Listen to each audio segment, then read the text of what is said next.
Hello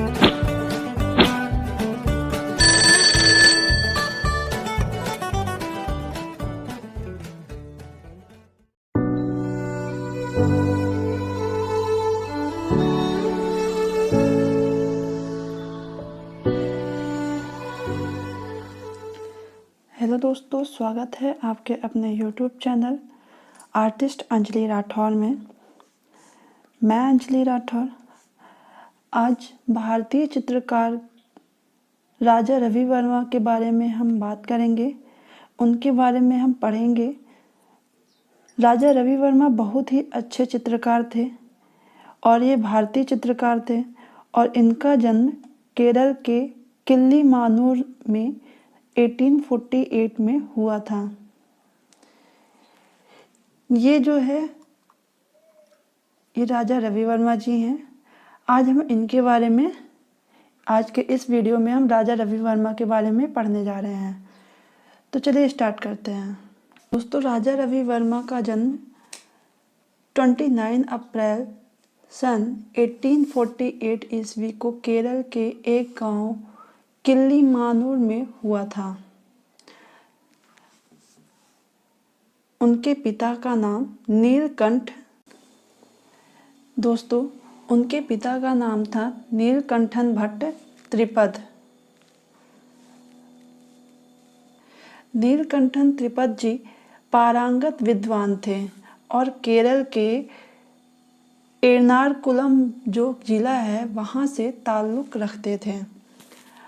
उनकी माता उमायाम्बा थम्बोर्ती एक कवि और लेखिका थी। राजा रवि वर्मा के 3 भाई बहन थे।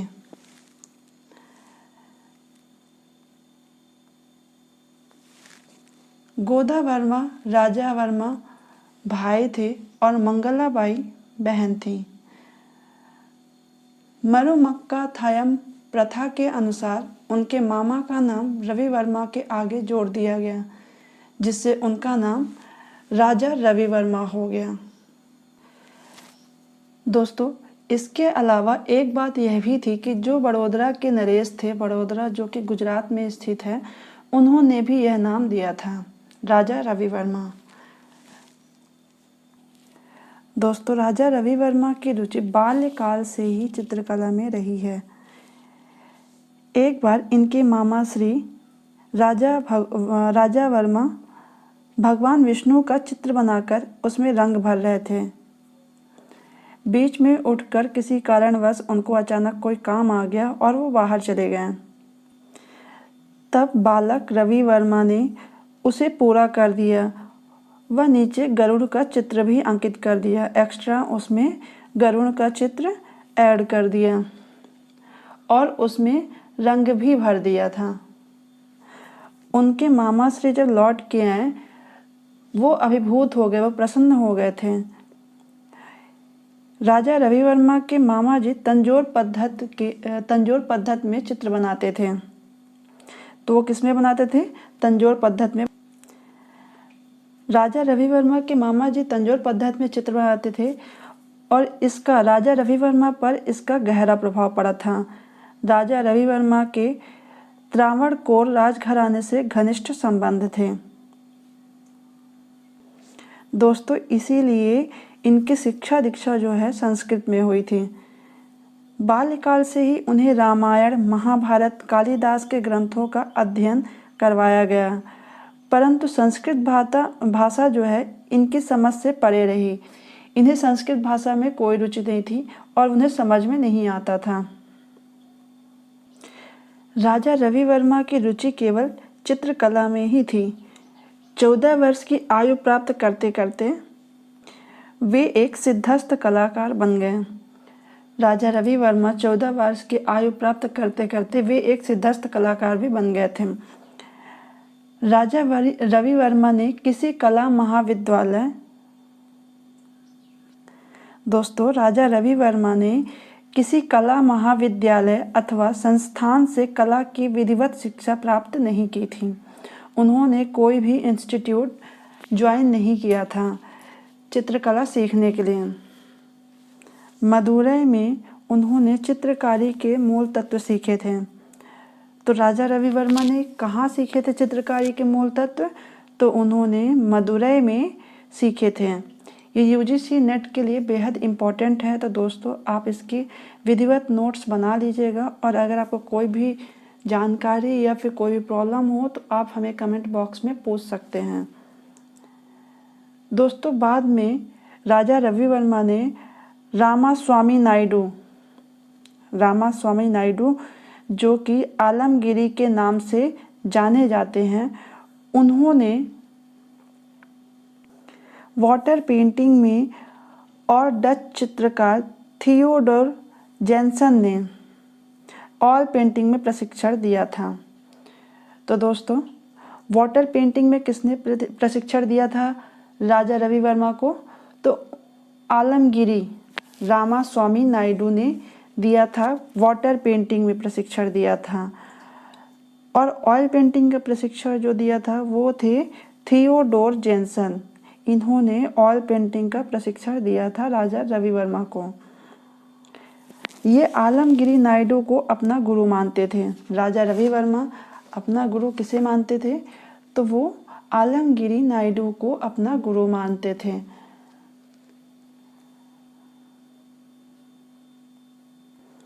दोस्तों रवि वर्मा ने पोर्ट्रेट बनाने की कला भी थियोडोर जेन्सन से ही सीखी थी। उन्होंने पोर्ट्रेट बनाना भी थियोडोर जेन्सन से ही सीखा था। थियोडोर जेन्सन से सीखने के बाद, पोर्ट्रेट सीखने के बाद, राजा रवि वर्मा ने महाराणा प्रताप का पोर्ट्रेट बनाया, जो कि बहुत ही लाजवाब था। बहुत ही सुंदर पोर्ट्रेट बनाया था उन्होंने, और पोर्ट्रेट का अच्छा उदाहरण प्रस्तुत किया था। राजा रवि वर्मा के कलाकृतियों का विषय क्या था? तो उन्होंने देवी देवताओं को अपना विषय बनाया। दोस्तों राजा रवि वर्मा भारत में इधर उधर काफ़ी घूमने के बाद उन्होंने ये समझ लिया कि धार्मिक ग्रंथों और महाकाव्यों में भारत की आत्मा बसती है।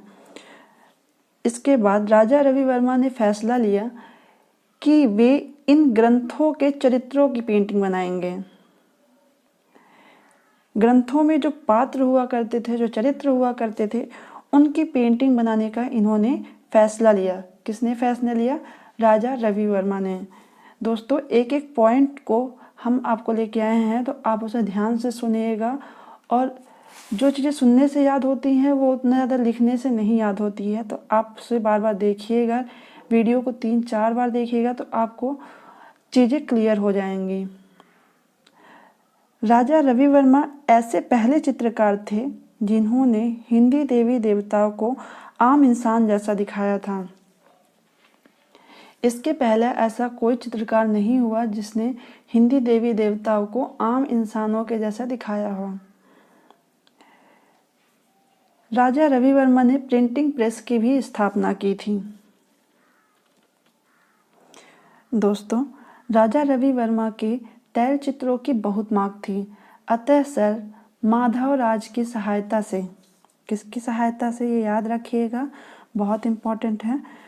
तो राजा रवि वर्मा के तैल चित्रों की बहुत मांग थी, इसीलिए सर माधवराज की सहायता से उन्होंने, किसने? राजा रवि वर्मा ने सन 1894 में मुंबई के उपनगर, किस नगर में? मुंबई के उपनगर घाटकोपर में अपनी लिथोग्राफिक प्रेस खोलकर चित्रों की प्रतिकृतियां छपवाई। लिथोग्राफिक प्रेस खोला था राजा रवि वर्मा ने। कब खोला था? 1984 में। और कहाँ खोला था? मुंबई में। और किसकी सहायता से खोला था? तो सर माधवराज की सहायता से खोला था। तो दोस्तों ये याद रखिएगा, ये बहुत ही इम्पोर्टेंट पॉइंट है। चलिए आगे चलते हैं।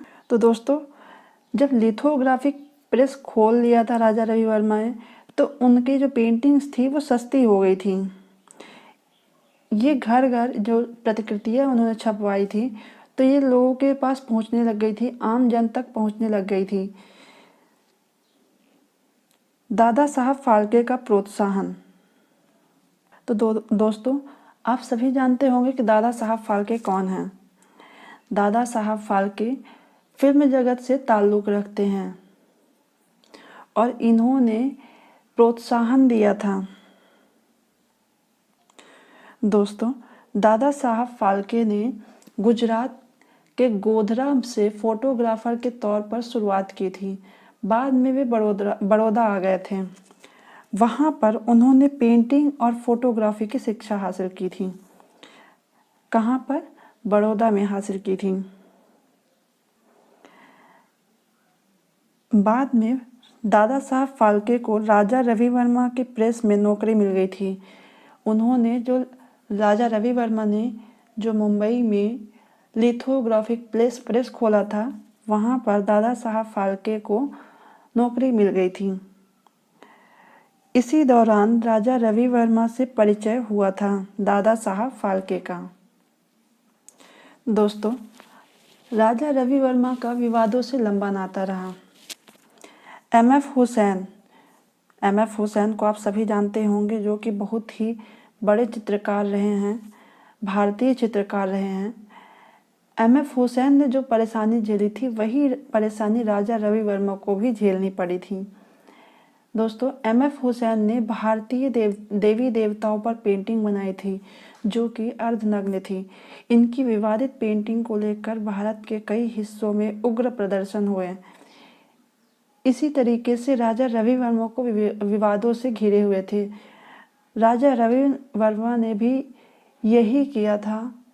उन्होंने हिंदू देवी देवताओं की अर्धनग्न पेंटिंग्स बनाई थी। राजा रवि वर्मा पर आरोप लगे थे कि उन्होंने उर्वशी, रंभा जैसी अप्सराओं की अर्धनग्न तस्वीरें बनाई हैं। कई लोगों ने इसे हिंदू धर्म का अपमान माना। नाराज लोगों ने उनकी मुंबई में स्थित प्रिंटिंग प्रेस को जला दिया। मुंबई में जो लिथोग्राफिक प्रेस उन्होंने बनाया था, तो उसे नाराज लोगों ने जला दिया था। दोस्तों, इस अग्निकांड में केवल मशीनें ही नहीं जली थी, बल्कि कई बहुमूल्य चित्र भी जल गए थे। वहाँ पर बहुत ही कीमती पेंटिंग्स रखी हुई थी, वो भी जल गई थी। लिथोग्राफिक प्रेस जलने के बाद वहाँ पर कई सारी पेंटिंग्स रखी थी, जो कि बहुत ही कीमती थी, वो भी जल चुकी थी। दोस्तों, राजा रवि वर्मा पर एक और आरोप लगा था। तो और क्या आरोप लगा था? उन्होंने सरस्वती और लक्ष्मी जी जैसे कई हिंदी देवी देवताओं के चेहरा उनकी प्रेमिका सुगंधा से मिलता जुलता बनाया था।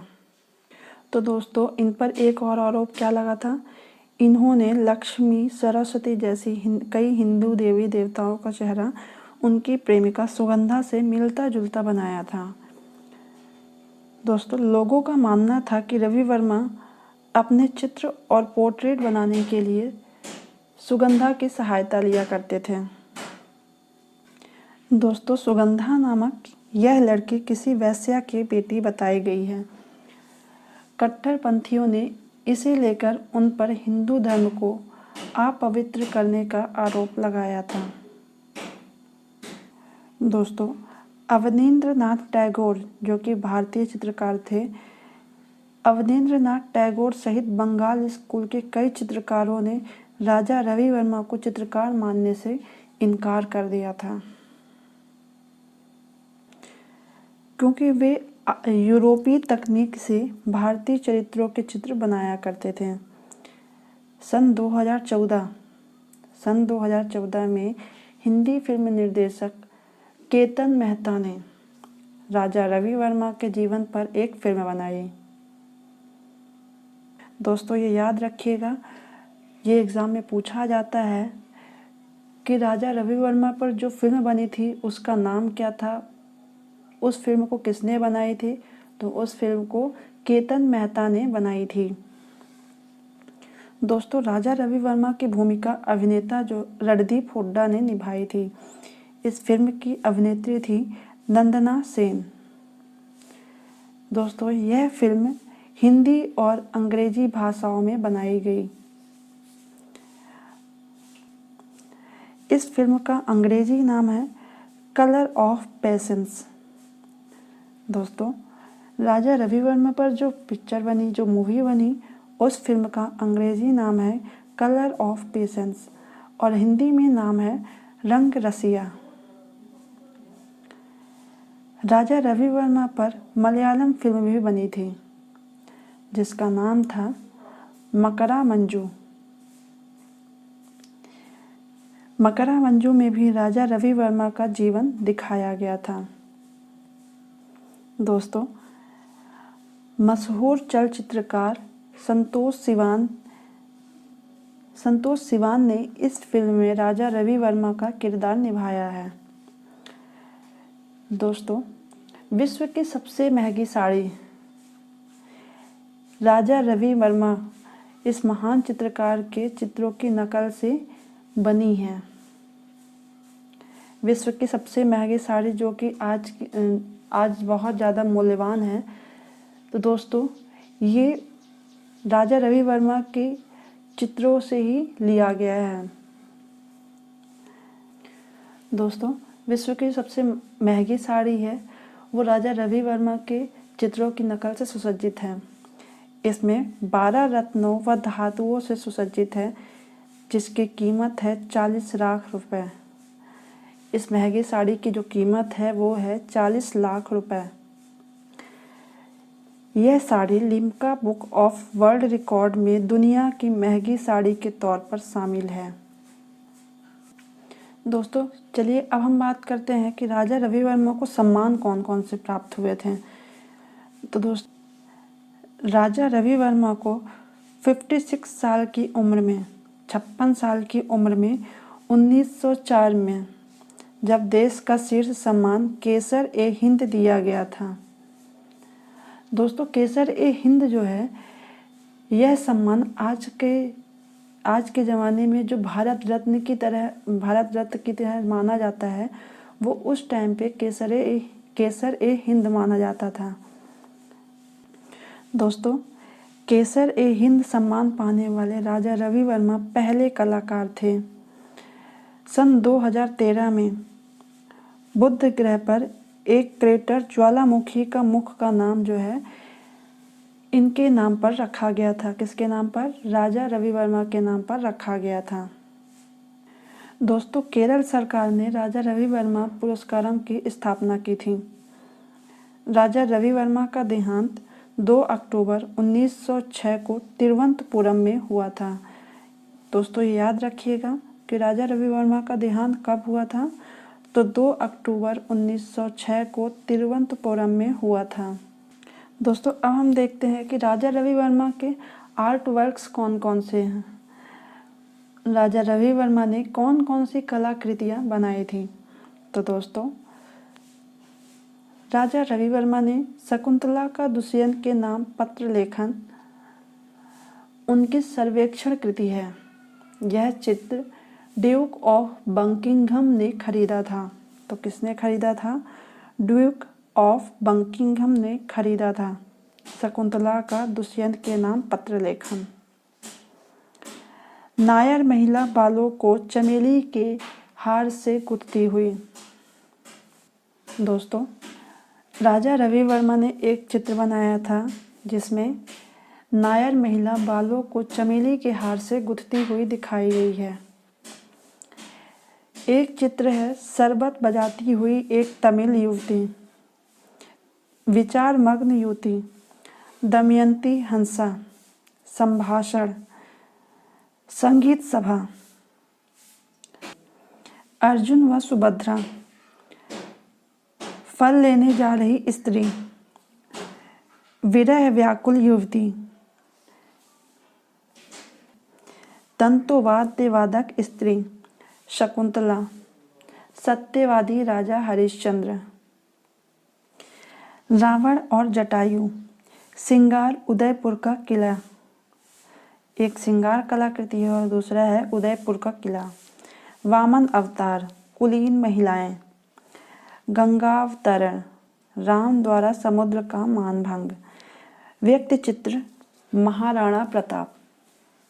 तो दोस्तों, ये सब जितनी पौराणिक कथाएं हैं, ग्रंथ हैं, उन सब से ये कलाकृतियाँ बनाई गई हैं।